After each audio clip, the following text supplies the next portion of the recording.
जय हिंद दोस्तों। आज हम आपको इस वीडियो के माध्यम से बताएंगे रस क्या होते हैं एवं रस की परिभाषा, रस की पहचान, रस के भेद, रस की उत्पत्ति कहाँ से हुई, सर्वप्रथम इसकी उत्पत्ति किसने की, भाव, अनुभाव, विभाव, उद्दीपन, आलंबन, ये सारी चीज़ें मैं आपको इस वीडियो के माध्यम से बताऊंगा। रस क्या है देखिए आप। विभावानुभाव व्यवचारी संयोग दृश्य निष्पत्ति है। विभावानुभाव व्यवचारी संयोग दृश्य निष्पत्ति है, अर्थात विभाव, अनुभाव एवं व्यवचारी भावों के संयोग से, विभाव, अनुभाव एवं व्यवचारी भावों के संयोग से रस की निष्पत्ति होती है। यह रस दशा ही हृदय का स्थायी भाव है। यह रस दशा ही हृदय का स्थायी भाव है और रस का शाब्दिक अर्थ आनंद है। रस का शाब्दिक अर्थ आनंद है। ये मैंने यहाँ लिख दिया है परिभाषा, आप लोग देख लें और याद कर लें, नोट कर लें। रस को काव्य की आत्मा भी कहा जाता है। रस को काव्य की आत्मा भी कहा जाता है। देखिए मैं यह लिखते चलता हूं, आप देखते चलें। रस को काव्य की आत्मा कहा जाता है। आत्मा कहा जाता है।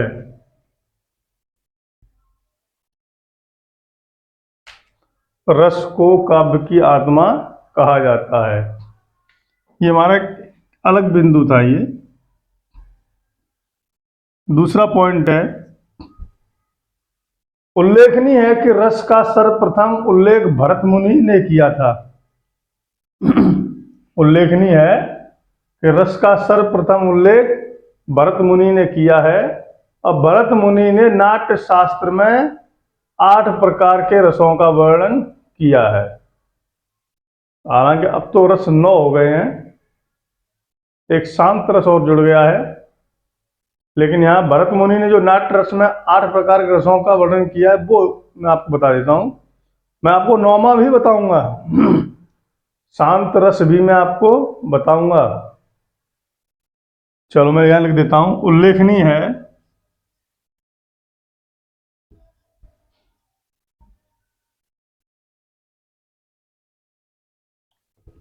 उल्लेखनीय है कि रस का सर्वप्रथम उल्लेख, रस का सर्वप्रथम उल्लेख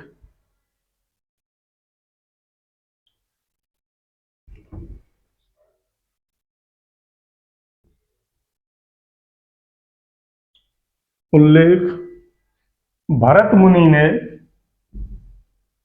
भरत मुनि ने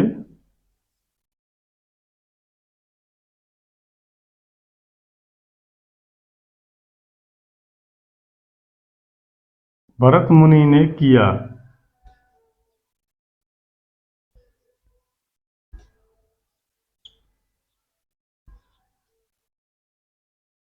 भरत मुनि ने किया है। भरत मुनि ने नाट्य शास्त्र में, भरत मुनि ने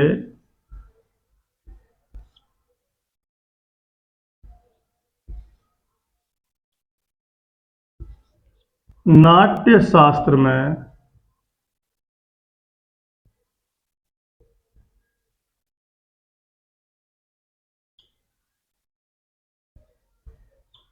नाट्य शास्त्र में 8 प्रकार के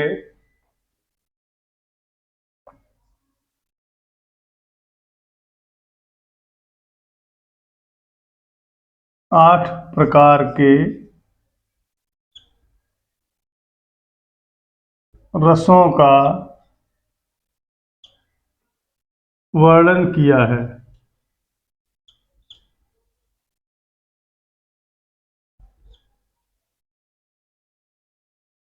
जो इस प्रकार है।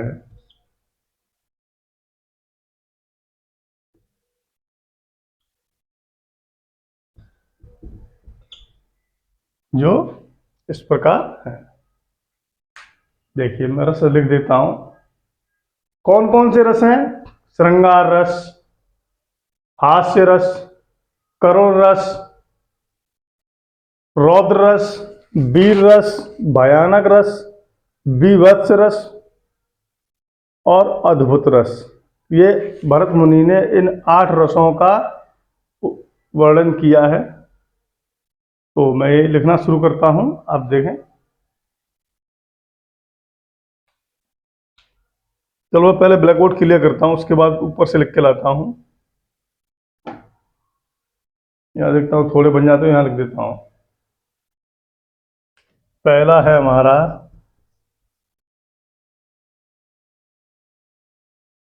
श्रृंगार रस। उसके बाद दूसरा है हमारा हास्य रस।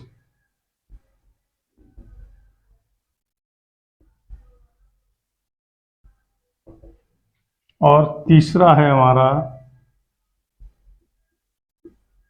करुण रस।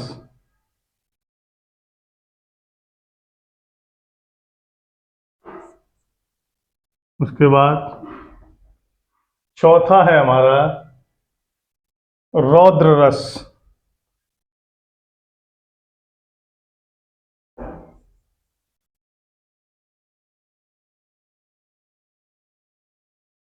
पांचवा है वीर रस।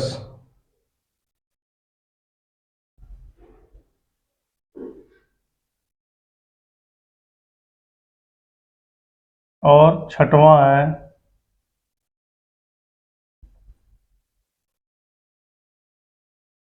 बीभत्स रस।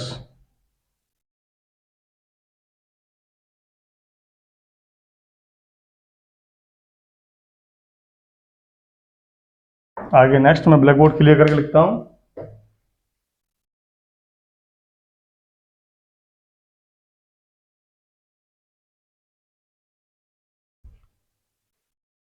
और सातवां रस है हमारा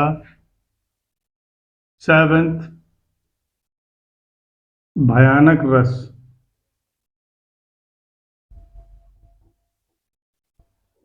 भयानक रस। उसके बाद आठवां है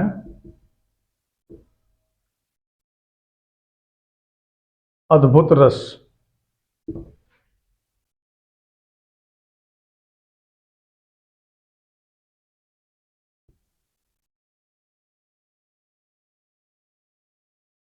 अद्भुत रस।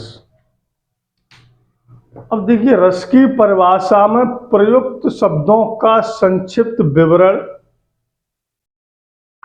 तो रस की परिभाषा में जो शब्द प्रयुक्त हुए थे उनका संक्षिप्त विवरण क्या है, और उन्हें जिन्हें रस का अंग भी कहा जाता है, जैसे विभाव, अनुभाव, संचारी भाव, संचारी अथवा व्यभिचारी भाव और स्थायी भाव। ये चारों शब्द हमने आपको परिभाषा में लिखाए थे। विभाव, अनुभाव एवं व्यभिचारी भावों के संयोग से रस की निष्पत्ति होती है। यह रस दशा ही हृदय का स्थायी भाव है। ये हमने आपको लिखाया था, ये हमने आपको लिखाया था। अब देखिए इनका वर्णन क्या है, इन शब्दों का विवरण क्या है। विभाव का विवरण क्या है, अनुभाव का वर्णन क्या है, संचारी भाव या व्यभिचारी भाव इसका वर्णन क्या है, और स्थायी भाव क्या है। देखिए मैं लिखता हूं, चलो अगला पॉइंट है रस की परिभाषा में प्रयुक्त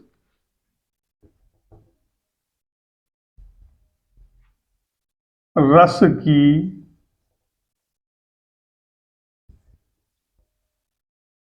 परिभाषा में प्रयुक्त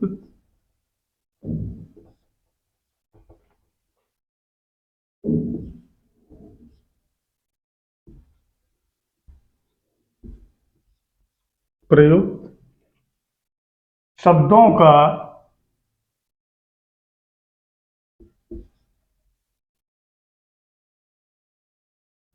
संक्षिप्त विवरण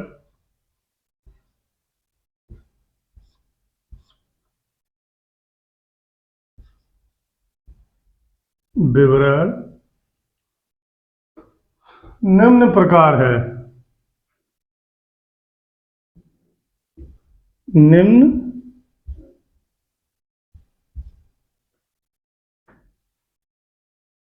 निम्न प्रकार है।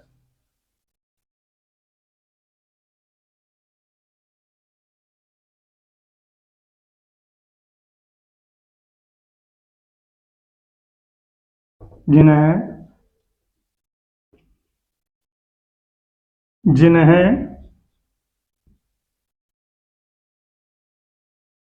जिन्हें रस के अंग भी कहा जाता है। ये शब्द हैं जो ये रस के अंग हैं,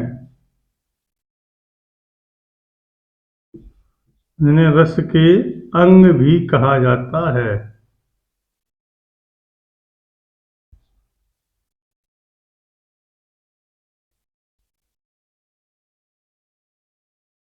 अब देखिए, विभाव परिभाषा हमने लिखाया था। विभाव कौन कौन शब्द हमने प्रयोग किए हैं इसमें? एक नंबर पे किया है विभाव, दूसरे नंबर पे किया है हमने अनुभाव, और तीसरे पर किया है हमने व्यभिचारी,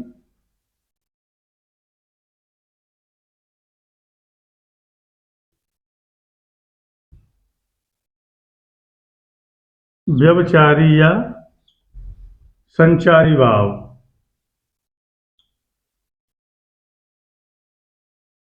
और चौथे नंबर पर हमने किया है प्रयोग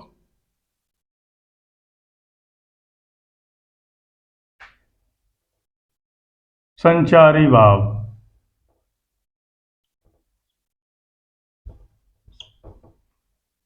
इन चार शब्दों का ही हमने प्रयोग किया है परिभाषा में। अब देखिए इनका विस्तार वर्णन, इनका वर्णन। पहला हमारा क्या है? विभाव। डालो हेडिंग इधर, विभाव।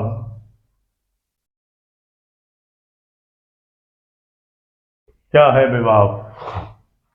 वह पदार्थ, व्यक्ति, वह पदार्थ या व्यक्ति या बाह्य विकार जो अन्य व्यक्ति के हृदय में, या बाह्य विकार जो अन्य व्यक्ति के हृदय में भावोद्रेक करे, इन कारणों को विभाव कहा जाता है। भावों की उत्पत्ति के कारण विभाव माने जाते हैं। चलिए मैं लिख देता हूं।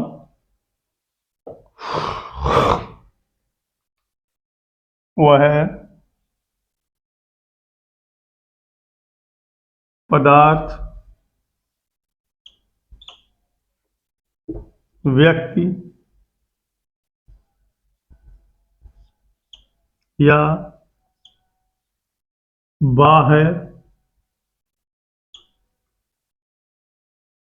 विकार जो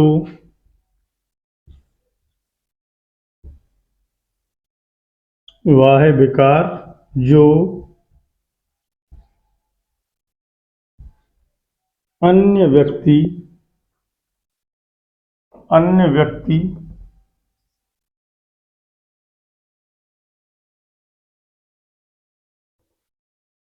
के हृदय में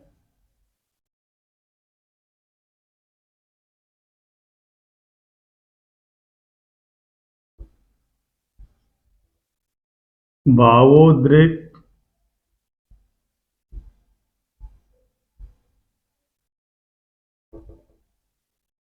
भावोद्रेक करे,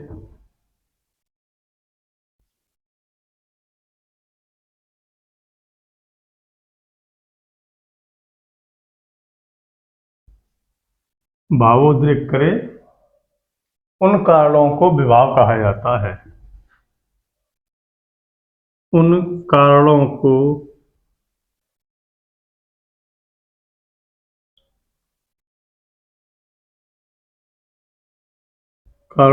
विभाव कहा जाता है।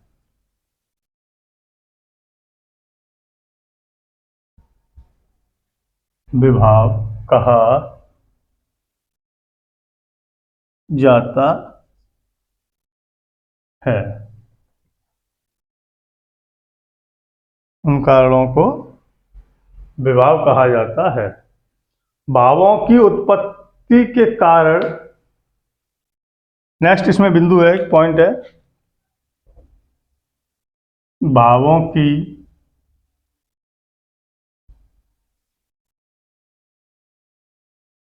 उत्पत्ति के कारण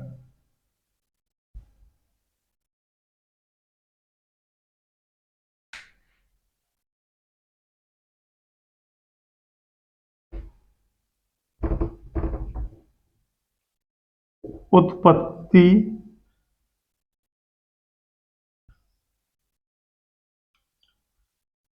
के कारण विभाव माने जाते हैं।